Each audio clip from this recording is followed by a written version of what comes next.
I can't believe it's finally Friday, I said, grinning at Layla as she rummaged through her closet. She laughed, tossing me a black dress.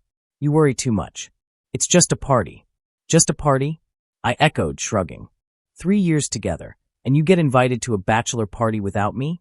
She rolled her eyes, smirking. Relax, I'll text you all night. You'll survive. I shook my head, pretending to be calm. I hate the thought of anything happening without me knowing. Layla came over, kissed my cheek. You're ridiculous. I'm not going anywhere. Later, Samir leaned against the doorframe. You're overthinking, man. She's loyal. Yeah, I asked, glancing at him. Even at a wild party with her friends? Even then, he said, smirking. Trust me, you're too obsessed with overprotecting her. I nodded, forcing a laugh, but inside, a small knot of anxiety twisted. When Layla grabbed her purse, I smiled. Promise me you'll text. Every hour, she teased, linking arms with me as she left. I waved, feeling proud of my trust, thinking I was the luckiest guy alive. I had no idea this night would mark the start of a nightmare I couldn't have imagined. Layla, who were you just texting? I asked, glancing at her phone screen. She looked up, startled. Just Zara. Why? Nothing. I mean, you're acting weird. Secretive calls, texts disappearing. What's going on? She laughed nervously. I'm not hiding anything. You're imagining things. I frowned, trying to shake the unease. Maybe I feel like something's off. Off? She raised an eyebrow. Come on, it's a party, not a crime scene. Later, I called Samir. Dude, am I overreacting? Samir chuckled. Overreacting? Bro, she's your girlfriend, not a spy. Trust her. But she's been different lately. Vague excuses, disappearing for hours. It doesn't feel right. Man, you're letting paranoia ruin this. She's loyal. Let her live a little, Samir said. I hate feeling like I can't read her. Then stop reading. Text her less. Chill. You're making mountains out of molehills, he advised. I sighed, running my hands through my hair. Yeah, maybe you're right. I guess I care too much. Later that night, Layla smiled, tossing me a quick message. Ready for tonight? Can't wait. I stared at the screen, heart racing. I told myself I was being understanding, mature. I let her go, trying to trust her completely, even as a tiny voice inside whispered that something felt wrong. Hey, you're home early, I said, raising an eyebrow as Layla walked in, a bright smile on her face. Yeah, the party ended sooner than expected, she replied cheerfully, kicking off her heels. Something felt off, but I shook it off. Okay, cool. Did you have fun? Fun. It was amazing, she said, tossing her bag aside. I laughed nervously. Glad to hear it. Mind if I grab your phone? I need to check something. She handed it over without suspicion. I scrolled, then froze. What is this? I stammered, staring at explicit photos. Texts confirming she'd slept with 3 men that night. My chest tightened, my head spun. Layla laughed. Oh my God, you found it. You how? My voice cracked. You slept with them? 3 men. Tonight. She shrugged, still smiling. Yeah. What's the big deal? It was a party. Just fun. You're making it too serious. Fun. I repeated, my hands trembling. Do you even realize what you just did? Relax, she said, leaning against the wall. You're overreacting. Honestly, grow up. Everyone does stuff at parties. Stop being dramatic. I stared at her, disbelief and rage colliding inside me. I trusted you. I loved you. Yeah, well, love doesn't mean you own me, she said casually. My world felt like it cracked open. The Layla I knew was gone. All the trust, all the memories, they felt poisoned. And for the first time, I realized nothing would ever feel the same again. I called Zara first, hoping for understanding. Zara, I need to talk. It's about Layla. Oh, I heard, she said casually. Look, I think you're overreacting. You need to forgive her. Overreacting. I snapped. She slept with 3 men, Zara. 3. How is that nothing? Hina chimed in, laughing lightly. You're being dramatic.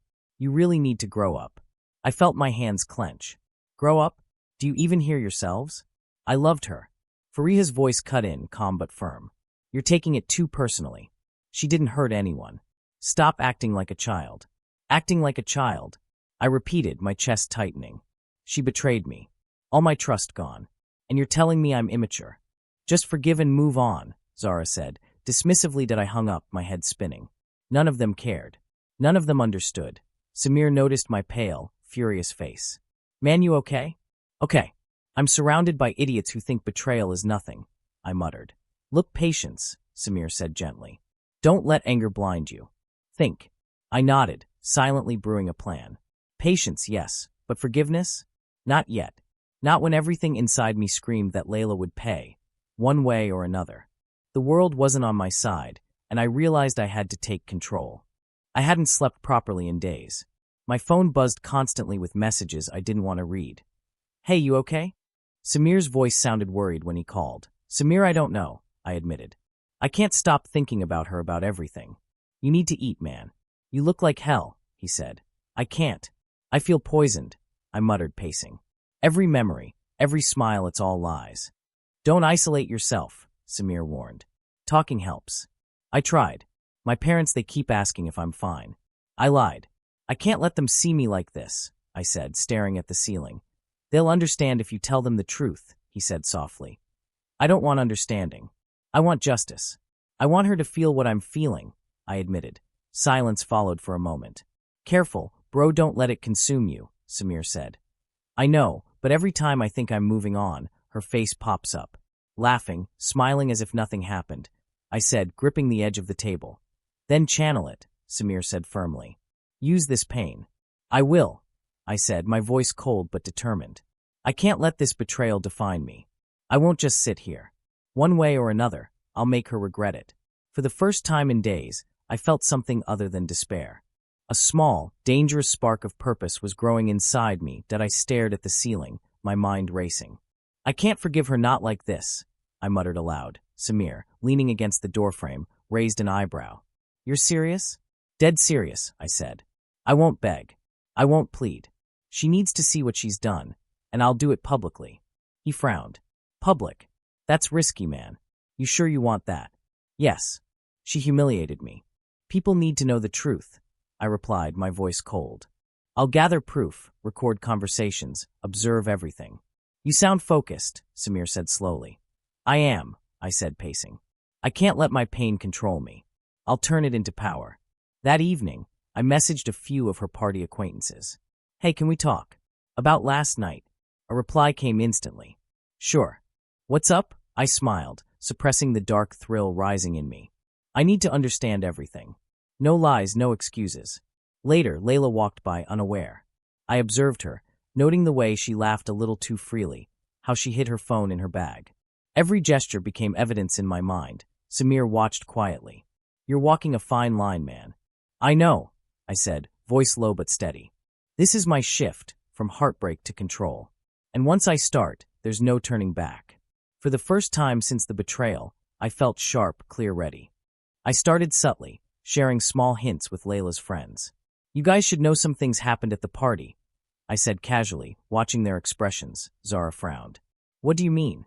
Just some truths that might change what you think, I replied, smiling faintly. Over the next few days, inconsistencies started surfacing. Hina messaged me. Wait, Layla said she was home, but someone saw her leaving with men? I didn't answer directly. I just let the seeds grow. Then the three men appeared. Rafiq bragging to a mutual friend, Salman accidentally mentioning details he shouldn't, Omar's messages popping up on social media. Each slip, each lie, revealed her betrayal without me having to confront her. Samir watched me one evening. You're walking a dangerous path. Bro, don't lose yourself in this. I'm not, I said, voice steady.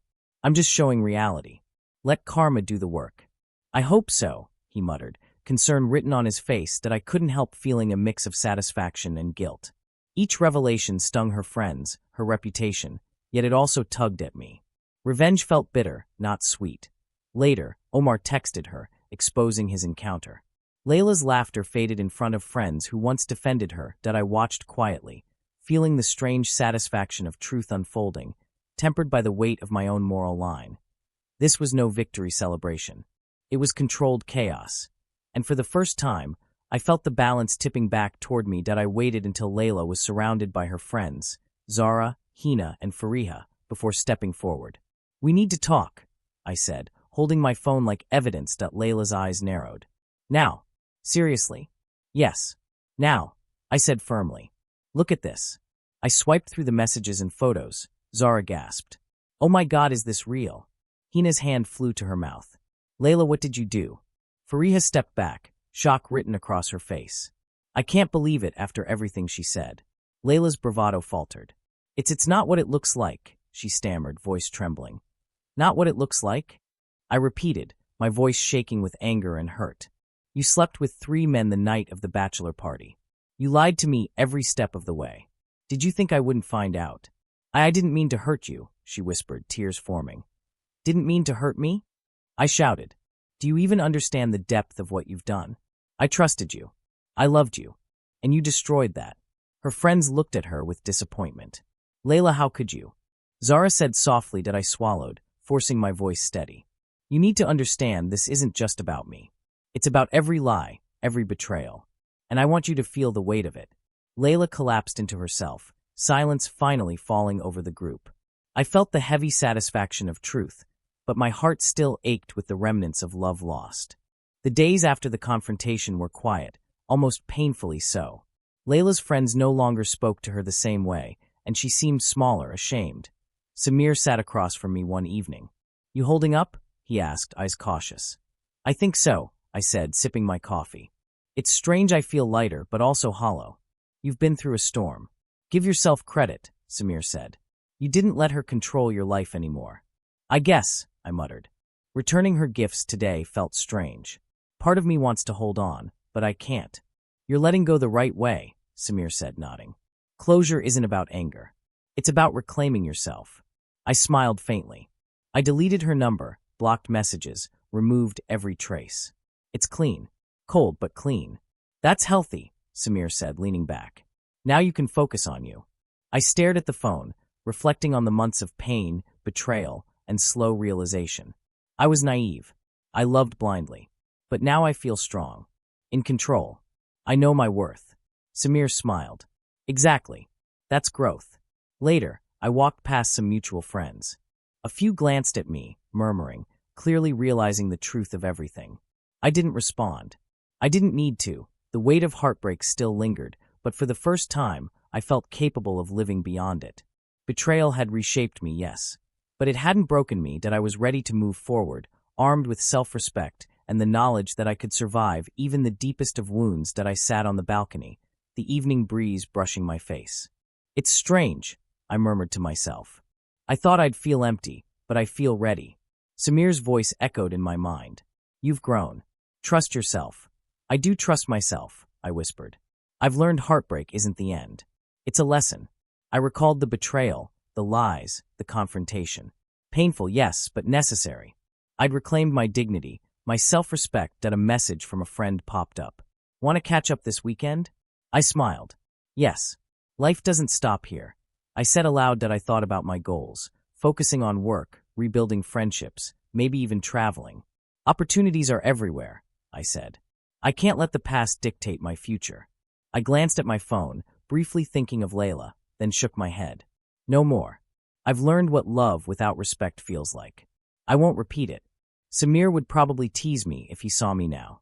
Look at you, philosopher of heartbreak, he'd say. I laughed softly. I'm stronger, wiser, cautious but not bitter, I admitted, and ready for what comes next. The sun dipped below the horizon, painting the sky in gold and pink. I felt a calm I hadn't known in months. The sting of betrayal lingered, but it no longer controlled me. That I was moving forward, fully, with lessons learned and hope restored.